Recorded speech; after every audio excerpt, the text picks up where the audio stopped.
The stars beyond the observation deck of the Zenith's edge stretched endlessly into the void, their light distorted by the ship's quantum drive as it drifted through the Orion Arm's outer reaches.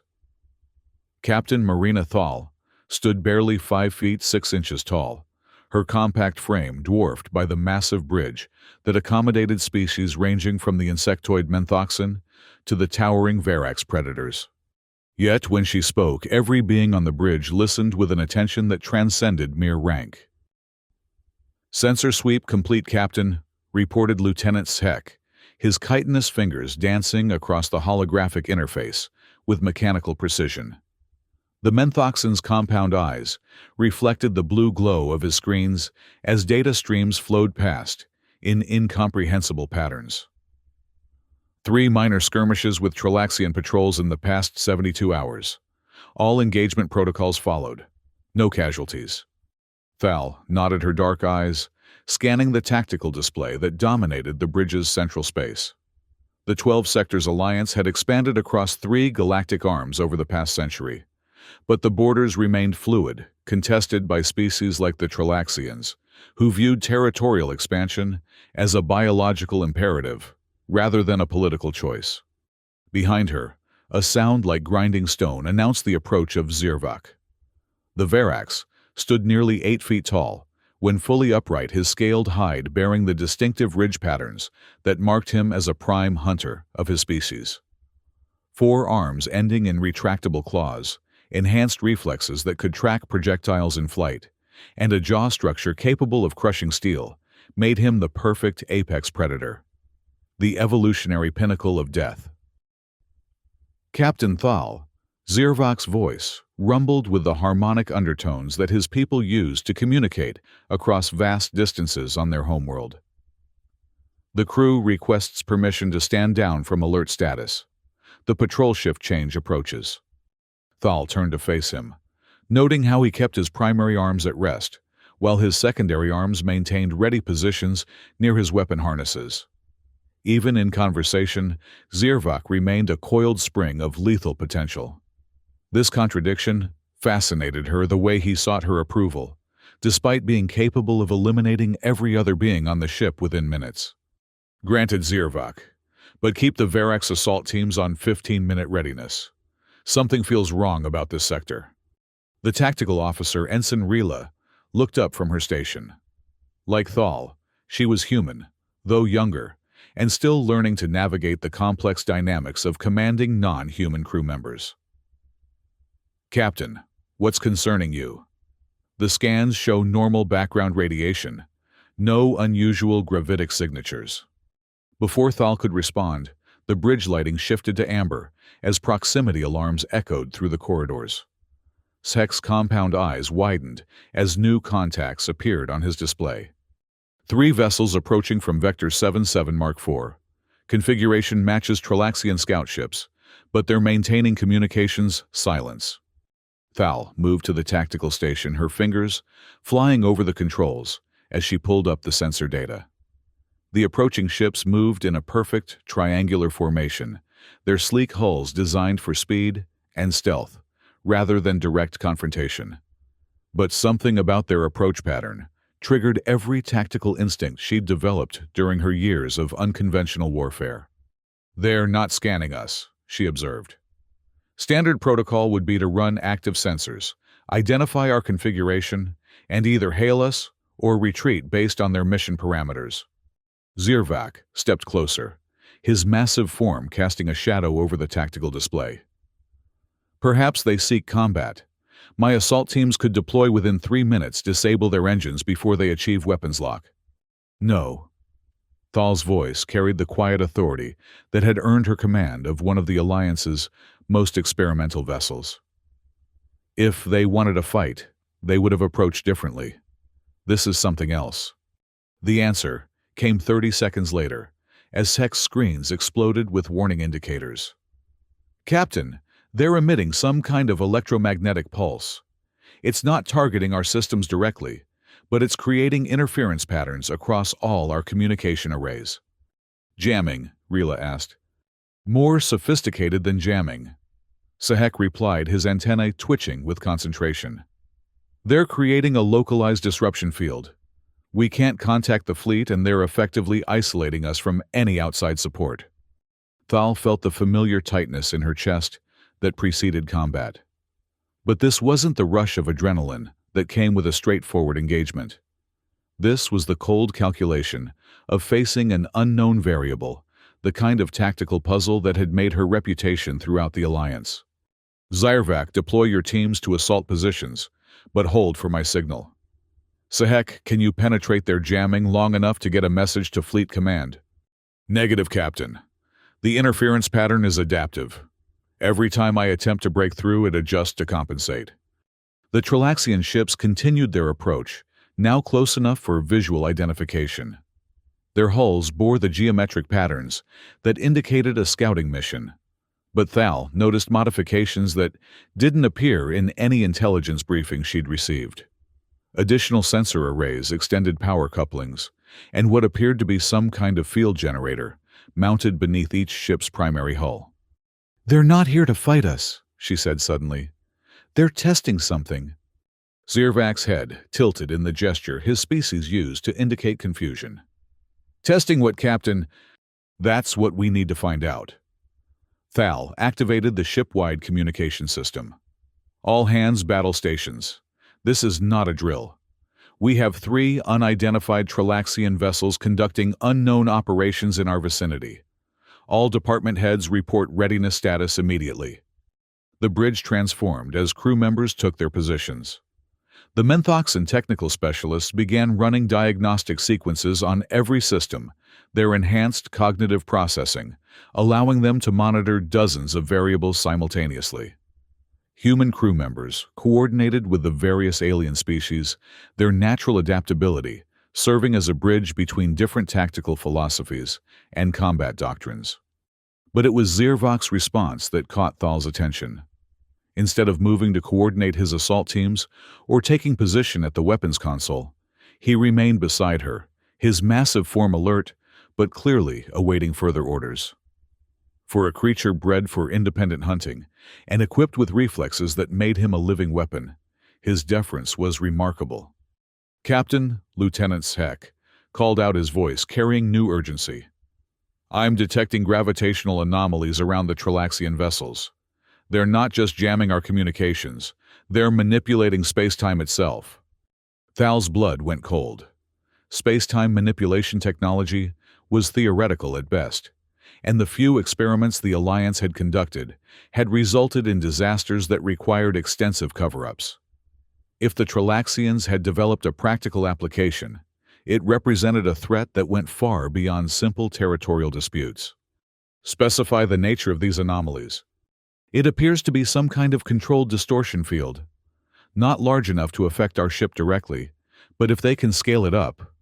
Sehek paused, his compound eyes reflecting the horror of the implication. "Captain, they could trap entire fleets in spatial loops, create regions where cause and effect break down." "A space-time trap," Thal whispered. The implications were staggering. Such a weapon could neutralize any conventional defense, isolate entire star systems, or worse. And if the Trilaxians were testing it here, in a remote sector, where a single patrol ship might disappear without immediate investigation, it meant they were further along in development than anyone had suspected. Zyrvac's second set of arms moved to his weapon harnesses, but his primary arms remained still. "Captain, your orders." The question contained layers of meaning that went beyond simple military protocol. The Verax were apex predators, by evolution creatures, whose instincts had been honed by millions of years of successful hunting. In their natural environment, they made split-second decisions based on sensory input and genetic programming that had never failed them. Yet here was Zyrvac, capable of processing tactical information faster than most computers, waiting for a human woman half his size to tell him what to do. "Hold position," Thal ordered. "I need to understand what they're doing before we commit to any action." She could feel the tension on the bridge increasing.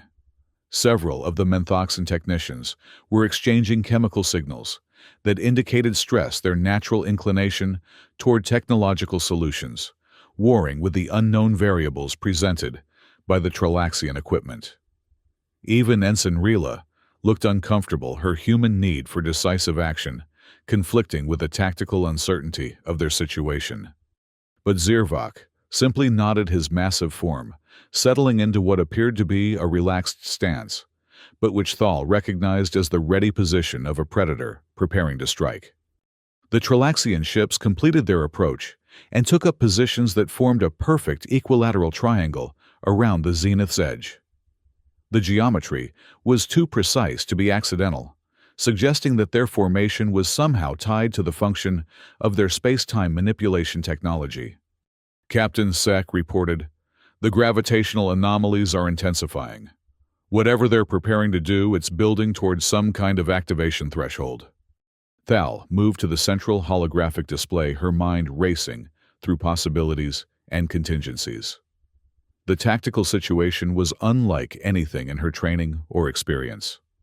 Traditional combat doctrine called for immediate action when faced with unknown weapons, but something about the Tralaxian behavior suggested that a direct assault would play into their plans. "Rila, bring up everything we have on Tralaxian testing protocols. Sek, I want continuous monitoring of those gravitational fields. Any change, any fluctuation, I want to know immediately." Captain Zirvak said, his voice carrying a note of strain that was unusual for his species. "My instincts are conflicted. Every biological imperative tells me to attack, to eliminate the threat before it can fully develop. But your orders to wait override these impulses." Thal looked up at him, seeing something in his posture that she hadn't noticed before. The great predator was struggling not with fear or uncertainty, but with the fundamental conflict between his evolutionary programming and his learned loyalty to human command authority. "Trust me, Zirvok. I know this goes against your nature, but sometimes the best tactical decision is the one that feels wrong." The words had barely left her mouth when the space around the zenith's edge began to shimmer. The stars visible through the observation ports seemed to bend and distort, as if reality itself was becoming fluid. The gravitational sensors went wild, detecting impossible readings that suggested the ship was simultaneously stationary and accelerating, present and absent, locked in space and falling freely. "The trap is activating," Sek announced, his voice tight with controlled panic. "Captain, if they complete the sequence, we'll be trapped in a closed temporal loop. We won't be able to escape, communicate, or even die. We'll simply exist in a moment that repeats forever." Every eye on the bridge turned to Thal.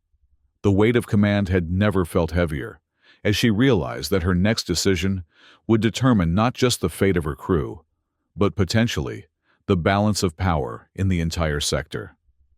If the Tralaxians succeeded in testing their weapon, if they captured an Alliance ship to study and reverse engineer the technology gap, could shift the war in their favor. But as she looked around the bridge, seeing the trust in Rila's eyes, the patient attention of the Menthoxan technicians, and most importantly, the absolute faith radiating from Zirvok's massive form, she felt something click into place. The solution wasn't in her tactical training or strategic databases. It was in understanding the nature of her crew, the unique combination of species and capabilities that made the Zenith's Edge more than the sum of its parts. "Zirvok," she said quietly, "you said your instincts tell you to attack. What specifically do they tell you to attack?" The Verax considered this, his head tilting as he accessed genetic memories millions of years old. "The source of the threat. The devices generating the distortion field. But Captain, they're shielded by the ship's hulls and protected by defensive systems. And if those devices were somehow turned against their creators..." Zirvok's eyes widened as he understood. "A trap becomes a weapon. The hunter becomes the hunted." Thal turned to Sek. "You said the gravitational field was building toward an activation threshold. What happens if that threshold is exceeded? If more energy is pumped into the system than it's designed to handle?" The Menthoxan's compound eyes reflected the holographic displays as he calculated. "Theoretical cascade failure. The space-time distortion would become unstable, potentially creating a feedback loop that would affect the devices generating it." Could we trigger such an overload? Possibly, but it would require directing additional gravitational stress into their field matrix. And we would need to be inside the distortion field when it collapsed, which means we spring their trap on purpose, Thal finished. We let them think they've caught us, then use their own weapon against them. The bridge fell silent, except for the hum of ship systems and the subtle sound of Zirvok's breathing. The plan was insane by any conventional measure, requiring them to voluntarily enter a space-time trap, with no guarantee that they could escape before it became permanent. Captain, Rila said hesitantly, the risk factors are enormous. If we miscalculate, if the timing is off by even seconds. I know. Thal looked around the bridge one more time, meeting the eyes of every crew member. But conventional tactics won't work here. They've created a weapon specifically designed to neutralize standard Alliance responses. The only way to defeat it is to do something they haven't planned for. She turned to Zirvok. I'm going to need your assault teams to execute a precision strike at exactly the right moment. They'll have to move faster than they've ever moved before, hit targets they've never seen in a gravitational environment that will be actively trying to prevent their success. Zirvok straightened to his full height, his forearms spreading in the gesture his people use to accept a hunting challenge. My teams await your orders, Captain. The space-time distortion continued to build reality, bending further, as the Tralaxian devices approached full activation. Thal could feel the trap closing around them, could sense the walls of causality beginning to solidify into an inescapable prison. Sek, prepare a focused gravitational pulse. I want maximum power channeled through our deflector array, timed to coincide with their field activation. Captain, such a pulse will overload our generators.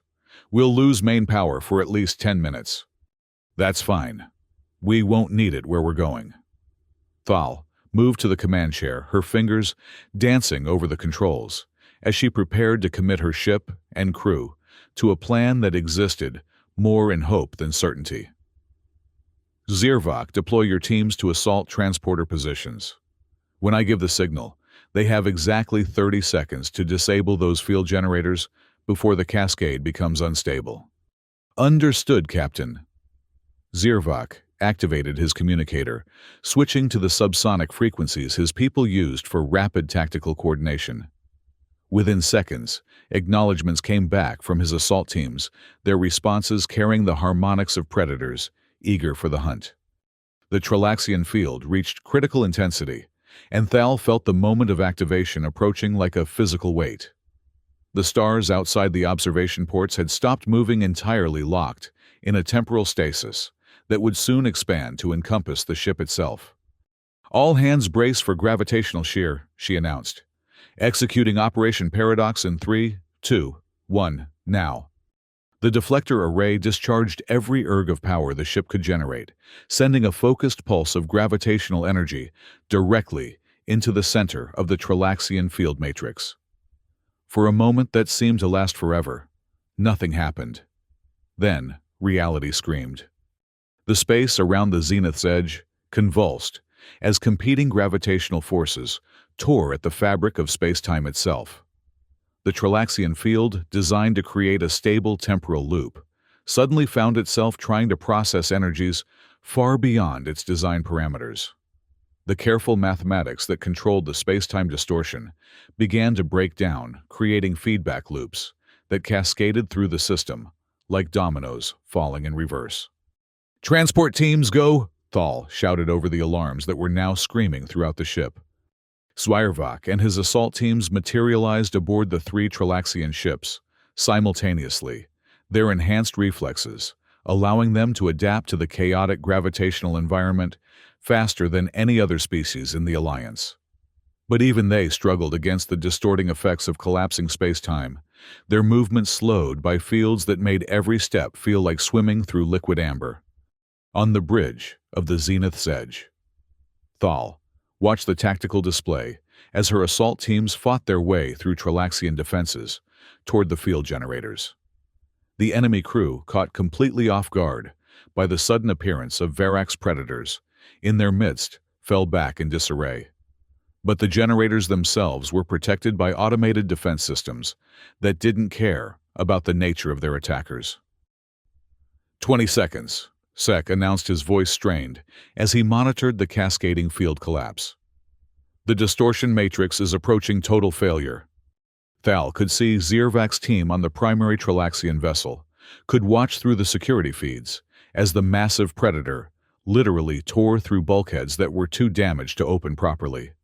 His speed was incredible, even in the distorted gravity field, his four arms, allowing him to maintain balance and momentum while engaging multiple targets simultaneously. But it wasn't enough. The Tralaxian defenses, while unprepared for the assault, were still formidable. Energy barriers blocked corridor access, automated turrets tracked the Varex movements, and the ship's own defensive systems were beginning to adapt to the intrusion. 15 seconds. Captain, if they don't complete their mission in the next 10 seconds, we'll all be caught in the cascade. Thal watched the tactical display, saw her assault teams struggling against time and physics themselves. Everything depended on the next few moments, on the ability of apex predators to overcome obstacles that defied conventional tactics. Then she saw something that made her heart stop. On the security feed from the primary Tralaxian vessel, Zirvak had reached the main field generator, but the device was protected by a containment field that his claws couldn't penetrate. For the first time since the mission began, the great predator hesitated. And in that moment of hesitation, he did something that would be remembered in Alliance tactical doctrine for decades to come. Instead of continuing his assault, instead of relying on his evolutionary programming or his enhanced capabilities, Zirvak activated his communicator and called for orders. Captain Thal. His voice came through the chaos, distorted by gravitational shear and electromagnetic interference. The generator is shielded. Conventional assault ineffective. Requesting instructions. The request came at the worst possible moment. With 8 seconds remaining before cascade failure, with reality itself beginning to come apart around them, the apex predator had abandoned his instincts and turned to his human commander for guidance. But in that moment, Thal understood something profound about command, about the nature of cooperation between species, and about the real reason why humans had earned their place in the Alliance hierarchy. It wasn't because they were stronger, or faster, or more intelligent than other species. It was because they were able to see patterns and possibilities that others missed, to find solutions that transcended the limitations of any single evolutionary path. Zirvak, the containment field, is powered by the ship's main reactor. But the gravitational distortion is creating harmonics in the power grid. If you can synchronize your attack with the field fluctuations, you can slip through during the microsecond gaps. How do I detect these fluctuations? You can't, but you can feel them. The gravity distortion is creating pressure waves that your inner ear will interpret as rhythm. Trust your body, not your instruments. 5 seconds. Zirvak closed his eyes, allowing his enhanced senses to process the chaotic environment around him. And there, beneath the screaming alarms and the rumble of collapsing spacetime, he found it. A rhythm as subtle as a heartbeat, as regular as breathing, marking the moments when the containment field wavered. 4 seconds. His claws extended their molecular edges, capable of cutting through any conventional material. But instead of striking immediately, he waited, feeling the gravitational rhythm build toward its next peak. 3 seconds. The field flickered, and Zirvak moved with all the speed and precision that millions of years of evolution had bred into his species. His claws penetrated the containment barrier in the microsecond gap, tearing through the generator's control matrix like paper. 2 seconds. The field generator exploded in a cascade of sparks and exotic matter, its destruction sending feedback through the entire network of Tralaxian devices. The other assault teams, seeing their primary target eliminated, focused their efforts on their own generators, managing to disable 2 of the remaining 3 before the cascade reached its terminal phase. 1 second. Reality snapped back into focus, like a rubber band released at maximum tension. The space-time distortion collapsed inward on itself, creating a momentary black hole that swallowed the damaged Tralaxian vessels before evaporating in a burst of Hawking radiation. The Zenith's Edge found itself alone in normal space, its hull scarred by gravitational shear, but intact and functional. 0. Thal slumped in her command chair, the aftermath of adrenaline making her hands shake. Around the bridge, crew members were slowly returning to their stations, checking systems, and confirming that they had indeed escaped the trap that should have been inescapable. "Assault teams report," she called. Zirvak's voice came back immediately calm and professional despite what he had just experienced. "All teams accounted for, Captain. Minimal casualties. Mission successful. Transport back to the ship. We need to assess damage and get a message to Fleet Command." As the assault teams materialized in the transporter bay, Thal allowed herself a moment to process what had just happened.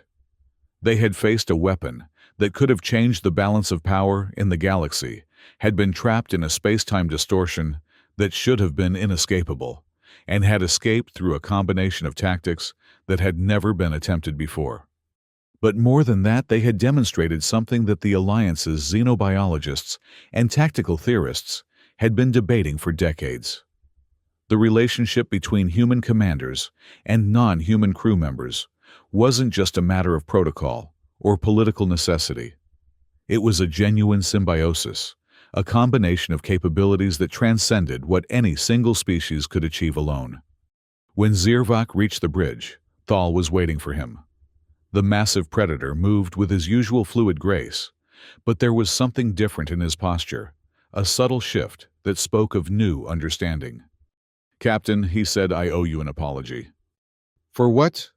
"For doubting the value of human tactical thinking. My species has always believed that instinct and immediate action were superior to deliberation and complex planning. But in that moment when my evolutionary programming failed me, your guidance provided the solution that saved us all." Thal smiled, feeling a warmth that had nothing to do with the ship's environmental systems. "Zirvak, you followed orders that went against every instinct you possess. You trusted a human commander to guide you through a situation that your own capabilities couldn't handle. That takes a kind of courage that has nothing to do with physical prowess." The great predator's head tilted in consideration. "Perhaps, but I think it demonstrates something more important than courage." "What's that?" "That the strongest hunter is not always the one who kills most effectively. Sometimes it is the one who knows when to seek guidance from the pack." Lieutenant Sek looked up from his station, his compound eyes reflecting the satisfaction of a job well done. "Captain, I've managed to restore communications with Fleet Command. They're requesting a full report on the engagement." "Prepare a detailed tactical analysis," Thal ordered. "Include everything about the Tralaxian space-time manipulation technology, the countermeasures we developed, and the crew performance during the operation." "Should I emphasize the successful cooperation between human command staff and Varek's assault teams?" Rila asked. Thal considered this. The political implications of their success would ripple throughout the Alliance, potentially affecting everything from crew assignments to strategic planning. But more than that, it would serve as proof that the experimental integration program that had created the Zenith's Edge was not just viable, but essential for dealing with threats that no single species could handle alone. Yes, make it clear that this victory was only possible because we combined human tactical flexibility with Varek's combat effectiveness. And emphasize that the key moment came when Zirvak chose to request orders, rather than rely solely on his instincts. As the crew began the long process of damage assessment and system repairs, Thal found herself thinking about the broader implications of what they had accomplished. The Alliance faced enemies whose capabilities were constantly evolving, whose technologies and tactics required responses that went beyond traditional military doctrine. The only way to meet those challenges was through the kind of cooperation they had demonstrated today. But it was more than just tactical cooperation. What had happened between her and Zirvak represented a fundamental shift in how different species could work together, a recognition that true strength came not from individual superiority, but from the synthesis of different capabilities and perspectives. 3 hours later, as the Zenith's Edge prepared to resume its patrol route, Thal stood once again on the observation deck, looking out at the stars that had returned to their normal stable positions. Zirvok joined her, his massive form somehow managing to move quietly across the deck plating. "Captain," he said, "I have been thinking about what happened today. Your conclusions?" "My people have always believed that the apex predator stands alone, that true strength comes from individual dominance over the environment. But I think we have been wrong." Thal turned to look at him, seeing something in his posture that she had never noticed before. The confidence was still there, the lethal capability that made him one of the most dangerous beings in the galaxy. But there was also something new: humility. "The strongest predator," Zirvok continued, "is not the one who needs no guidance. It is the one who knows when to seek it, and who to trust when seeking it." "And who do you trust, Zirvok?" The great hunter's response came without hesitation, carrying the harmonic undertones that indicated absolute certainty among his people. "I trust only the orders of humans, Captain, because you see patterns that we cannot, possibilities that our instincts ignore. Today you showed me that sometimes the path to victory requires abandoning everything that evolution has taught us." As if summoned by their conversation, Ensign Ryla appeared on the observation deck, carrying a data pad with the final mission reports. "Captain, Fleet Command has responded to our tactical analysis. They're requesting that the Zenith's Edge serve as the template for a new class of integrated vessels. Human command staff, Varex assault teams, Menthoxin technical specialists, and coordinated tactical doctrine." Thal accepted the datapad, scanning through the formal language of military bureaucracy to the real meaning beneath. The Alliance was recognizing that the future of interstellar conflict would require exactly the kind of cooperation they had demonstrated. Ships and crews where different species didn't just coexist, but genuinely complemented each other's capabilities. "There's something else," Rila continued. "Fleet Command is recommending you for promotion to Admiral with responsibility for developing the new integrated command doctrine throughout the Orion Arm." Thal looked out at the stars, thinking about the implications. An entire fleet of ships like the Zenith's Edge crews, trained to work together across species lines, tactical doctrines that recognize the unique contributions each race could make to the common defense. "What do you think, Zirvok, ready to help me train a new generation of predators who know when to ask for orders?" The Varax's response rumbled with what his people used as laughter. "Captain, I would consider it an honor. But first I have a question." "Yes." "In all the tactical manuals, in all the training scenarios, there is no doctrine that covers what we did today. A human commander ordering an apex predator to feel for gravitational rhythms, to trust instincts that contradict other instincts. Where did such knowledge come from?" Thal smiled, remembering the moment when she had realized that the solution lay not in her training, but in understanding the nature of her crew. "It came from the same place that your decision to call for orders came from, Zirvok. It came from trust." "Trust in what?" "Trust in the idea that we're stronger together than we could ever be apart. That the best tactical decision is sometimes the one that feels impossible. And that the greatest predators are the ones who know that even they can learn from someone half their size." As the Zenith's Edge resumed its course through the Orion Arm, its mixed crew settled into the routine of a ship where humans gave orders to apex predators, where technology specialists who thought in quantum mathematics took direction from beings who still carried the scars of evolutionary warfare, and where every decision was made with the understanding that survival depended on cooperation that transcended the limitations of any single species. But for Thal, the most important lesson was simpler and more profound. In the moment when Zirvok had abandoned his instincts and turned to her for guidance, when the greatest predator in known space had chosen trust over autonomy, he had proven that evolution was not just about individual adaptation. It was about learning to become part of something larger than yourself. And in that moment, she had understood that command was not about imposing your will on others.